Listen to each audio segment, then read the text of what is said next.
Hey guys, it's me, it's back. We're back for another chapter of Mere Christianity. One of the best, if not the most well known, of course, Christian books that isn't the Bible. Duh. So last chapter, or last part, if you weren't here last time, we talked about forgiveness.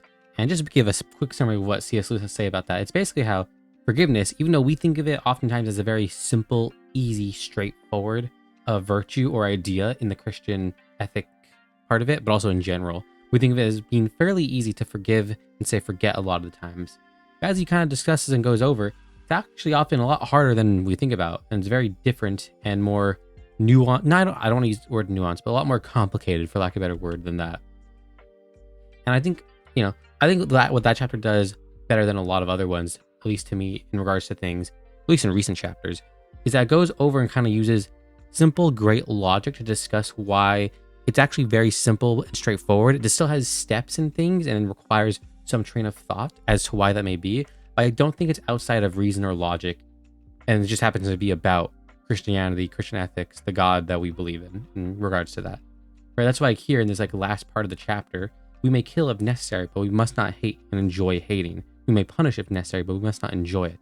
I think it's one of the most interesting and important parts to remember about things like forgiveness and wrath. He even mentions, I think, up here with all killing is not murder, any more than all sexual intercourse is adultery. So I don't want to use the word nuance, just because I kind of hate hearing the word, but it is more or less nuanced, but also logical and straightforward, where it's not all of this thing is necessarily bad, right? There's a reason why we use murder and killing, two different words with two different meanings. Murder is bad because it's the intentional taking of human life, but killing can be accidental, right? You accidentally got into a car accident or whatever that may be. Or literally anything, right? You could accidentally, did a Rube Goldberg machine that led to someone dying for whatever reason, if you know what that is. But basically, killing can be accidental. All these things are very complicated and nuanced, which is really good and interesting.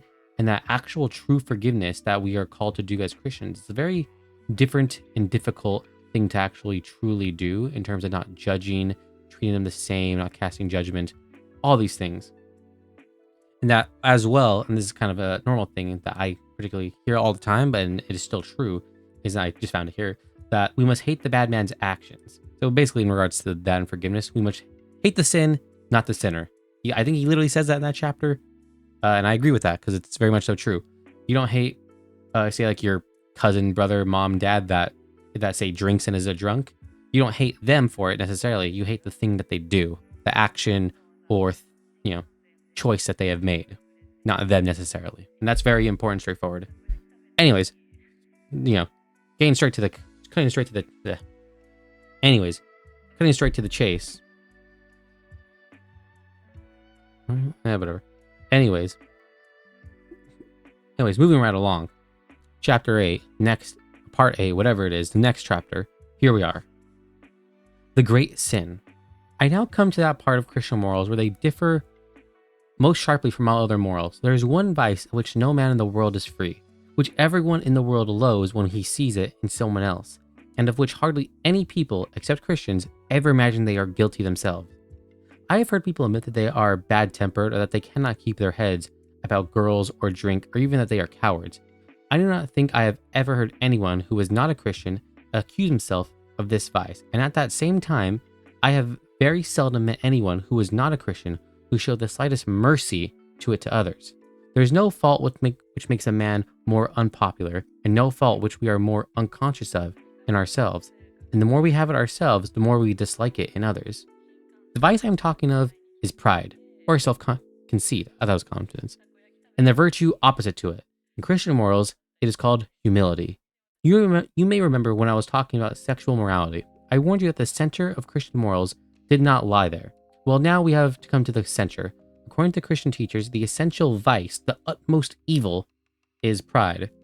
Exactly, that's what, made Satan fall, basically.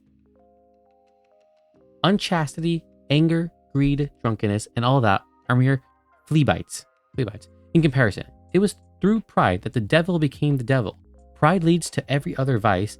It is the complete anti-God state of mind. That's exactly what I was saying. Does this seem to you exaggerated? If so, think it over.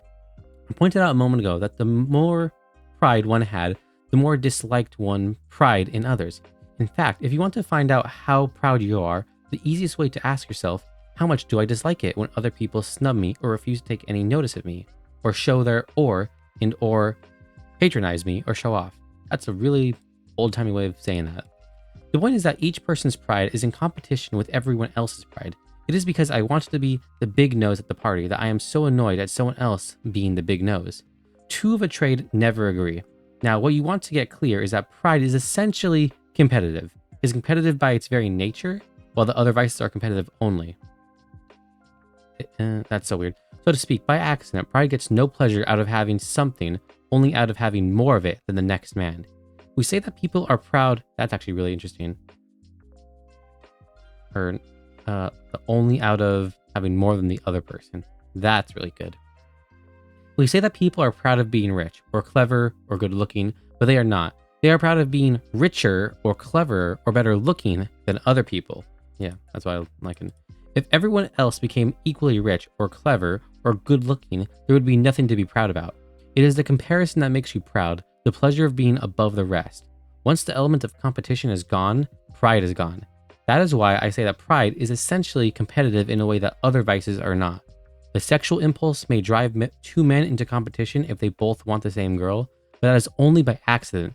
They might just as likely have wanted two different girls, but a proud man will take your girl from you, not because he wants her, but just to prove to himself that he's a better man than you.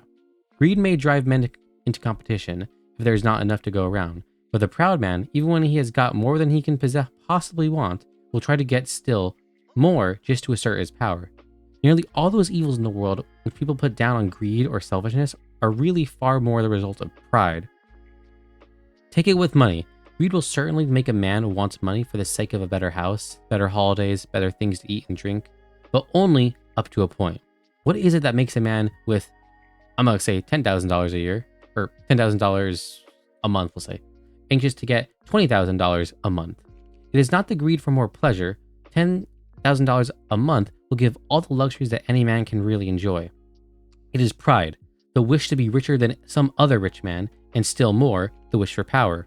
For of course, power is what pride really enjoys. There's nothing that makes a man feel so superior to others as being able to move about them like toy soldiers. What makes pretty girls spread misery wherever she goes, by collecting admirers. Certainly not her sexual instinct. That kind of girl is quite often sexually frigid. It is pride. What is it that makes a political leader or a whole nation go on and on, demanding more and more? Pride. Again. Pride is competitive by its very nature. That is why it goes on and on. If I am a proud man, then so long as there is one man in the whole world more powerful or richer or clever than I, he is my rival and my enemy. That's certainly a way of thinking about things. The Christians are right. It is pride which has been the chief cause of misery in every nation and every family since the world began. That's an excellent point. Other vices may sometimes bring people together. You may find good fellowship and jokes and friendliness among drunken people or unchaste people. But pride always means enmity. It is enmity. And not only enmity between man and man, but enmity to God. That's a good point. I also like how you can, as much as to say being drunk is bad, or, sexual immorality or lying, say, or stealing, whatever, I guess, those are more like physical acts, things that you do. Of course, it is inherited in terms of your character and ability, but I don't know. That's really interesting to say that, at least it's like, if you're a thief or something, you can still, get along with people or something like that. That's a good way of looking at it, so to speak. In God, you come up against something which is in every very respect immeasurably superior to yourself, unless you know God as that, and therefore you know yourself as nothing in comparison. You do not know God at all. As long as you are proud, you cannot know God. A proud man is always looking down on things and people, and of course, as long as you are looking down, you cannot see something that is above you. That is a good way of talking about God. I love that. Love the metaphor. That raises a terrible question. How is it that people who are quite obviously eaten up with pride can say they believe in God and appear to themselves very religious? I'm afraid it means they are worshiping an imaginary God. They are theoretically admit to themselves to be nothing in the presence of this phantom God, but are really all the time imagining how he approves of them and thinks them far better than ordinary people. That is, they pay a pennyworth of imaginary humility to him and get out of it in a pound's worth of pride towards their fellow man. Almost like $1's worth. I don't know. I suppose it was one of those people Christ was thinking when he said that some would preach about him and cast out devils in his name, only to be told that at the end of the world that he had never known them, and any of us may at any moment be in this death trap. Luckily, we have a test. Whenever we find that our religious life is making us feel that we are good above all, that we are better than someone else, I think we may be sure that we are being acted on, not by God, but by the devil. The real test of being in the presence of God is that you either forget about yourself altogether or see yourself as a small, dirty object. It is better to forget about yourself altogether. It is a terrible thing that the worst of all the vices can smuggle itself into the very center of our religious life. But you can see why. The other and less bad vices comes from the devil working on us through our animal nature. But this does not come through our animal nature at all. It comes directly from hell. It is purely spiritual. Consequently, it is far more subtle and deadly. For the same reason, pride can often be used to beat down the simpler vices. Teachers, in fact, often appeal to a boy's pride, or as they call it, his self-respect, to make him behave decently. Many a man has overcome cowardice or lust or ill temper by learning to think that they are beneath his dignity, that is, by pride. The devil laughs. He is perfectly content to see you becoming chaste and brave and self-controlled, provided all the time he is setting you up in the dictatorship of pride. Just as he would be quite content to see your chilblains? What the heck is this word? Chilbrains, I don't know, cured if he was allowed, in return to give you cancer. For pride is spiritual cancer. It eats up the very possibility of love, or contentment, or even common sense. Before leaving this subject, I must guard against some possible misunderstandings. 1. Pleasure in being praised is not pride. The child who is patted on the back for doing a lesson well, the woman whose beauty is praised by her lover, the saved soul to whom Christ says, "Well done," are pleased and ought to be. For here the pleasure lies not in what you are, but in the fact that you have pleased someone you wanted and rightly wanted to please. The trouble begins when you pass from thinking, "I have pleased him, all is well," to thinking, "What a fine person I must be to have done it." The more you delight in yourself and the less you delight in the praise, the worse you are becoming. When you delight wholly in yourself and do not care about the praise at all, you have reached the bottom. That is why vanity, though it is the sort of pride which shows most on the surface, is really the least bad and most pardonable sort. The vain person wants praise and applause, admiration too much, and is always angling for it. It is a fault, but a childlike and even in an odd way, a humble fault. It shows that you are not yet completely content with your own admiration. You value other people enough to want them to look at you. You are, in fact, still human. The real black diabolical pride comes when you look down on others so much that you do not care what they think of you. Of course, it is very right and often our duty not to care what people think of us, but we do so for the right reason. Namely, because we are so incomparably more what God thinks. But the proud man has a different reason for not caring. He says, "Why should I care for the applause of that rabble as if their own opinion were worth anything? And even if their opinions were of value, I am the sort of man to blush with pleasure at a compliment like some chite of a girl at her first dance."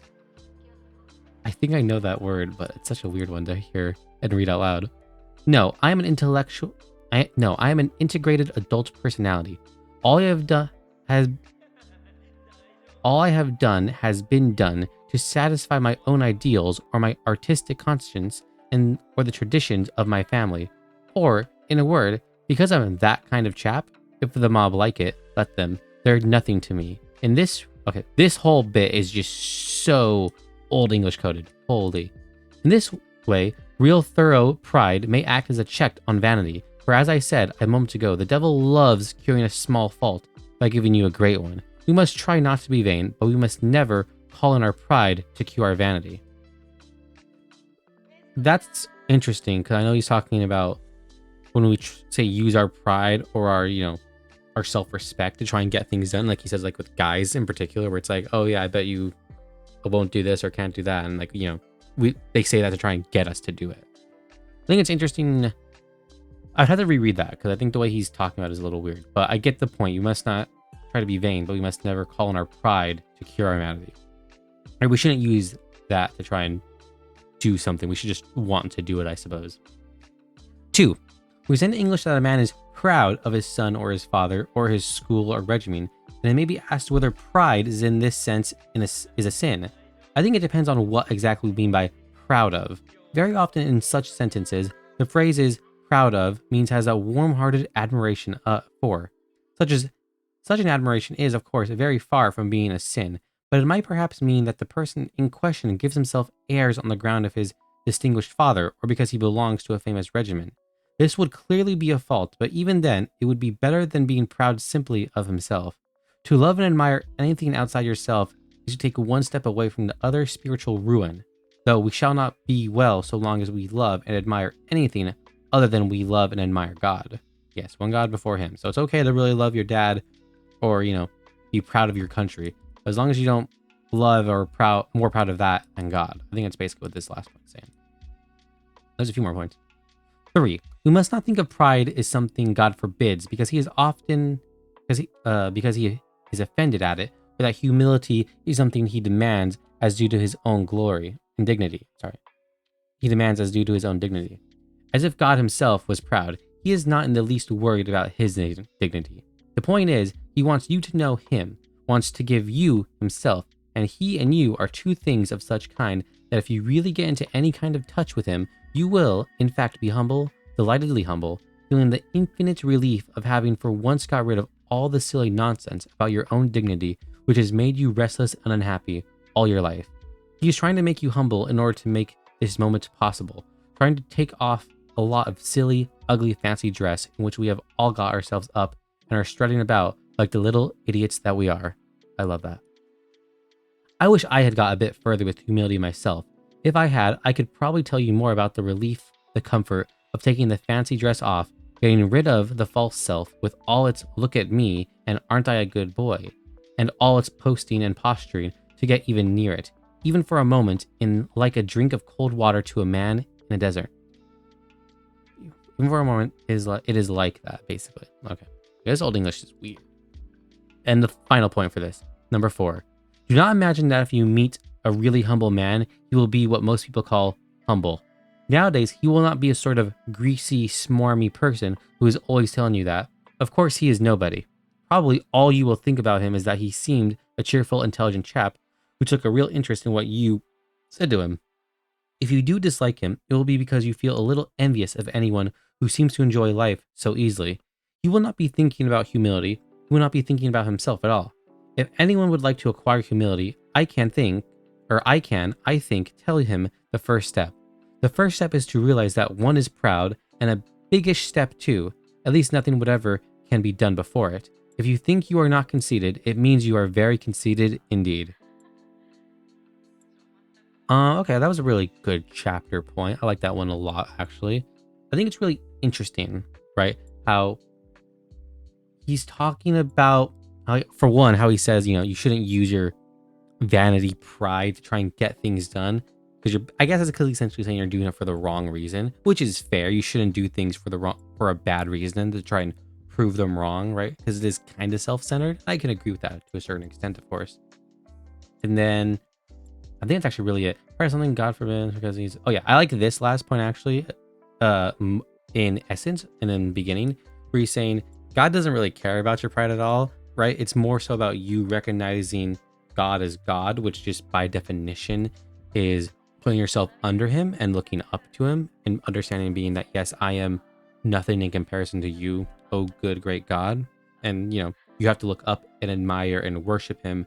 And you can't do that if you're looking down worshiping something else, basically.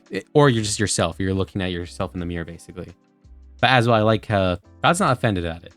He kind of cared less because at the end of the day, right, you have to meet him at the Golden Gate, at the light at the end of the tunnel, and he will be like, yeah, I don't know you, bro. Get out of here, bro. And that kind of mentions earlier in the chapter too, where it's like, yeah, if you're like, the false teacher, right? It's like you can be out doing miracles, doing great things, telling people you're doing it in God's name.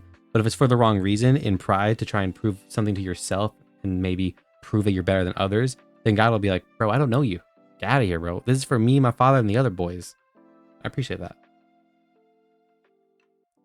What time?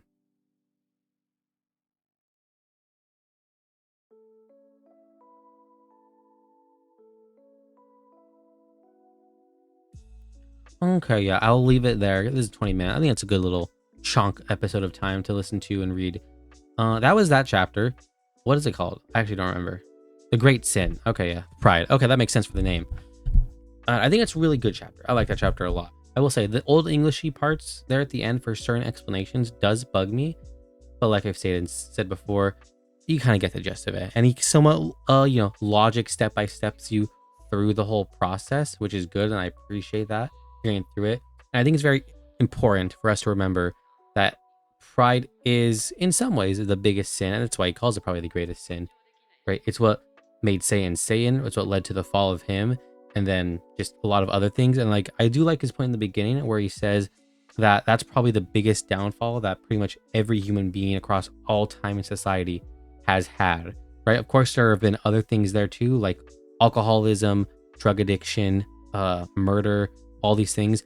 But I think when he says that all those are in comparison or can even be stemmed from pride in and of itself, right? The love of oneself. I think he's totally spot on with that and saying it's the great sin, the greatest sin, probably the worst one, the thing that we often get caught in and accidentally can't see the most. I do think probably pride and all these things is something that a lot of us struggle with or don't think about and that we don't see as a struggle because it's just being very, for lack of a better word, like pig-minded and self-centered, and that's just what it is. And that's really hard for a lot of us to do, even when we're constantly trying. Like I'll constantly try and be, and I think constantly to myself that say I'm nothing. Like I don't think I'm all that smart, handsome, great, good gamer, right? All that.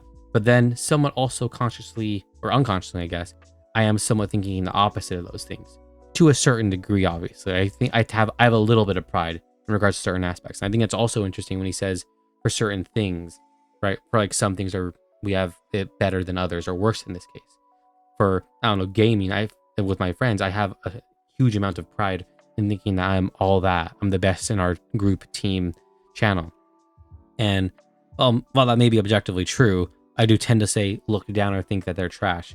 Which even if that's true, it is still self-centered and rude and all that. And that's something that I have to consciously really try and, despite it being factual, quote unquote, I have to try and work and think that not about that and understand that I am no better than them for the most part, obviously. I don't know. This is a really good chapter. I actually really like it a lot. I still preferred the one, I think was the last time? I think it was last time, but that's neither here nor there.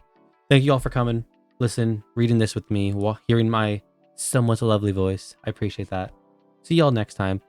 And this week, so not this, next week will be a pre-recorded video, which doesn't really matter. They're all pre-recorded, but it'll be recorded a week in advance because as of the recording of this video, it'll be Saturday when I leave on a week trip to New Mexico for spring break. So I would appreciate some prayers there for me and my family who are going on the train. Me, of course, as well. That'd be nice. But also, I just have a good trip. We see family. We have great food, my favorite kinds of food, and all that stuff. I just would appreciate that.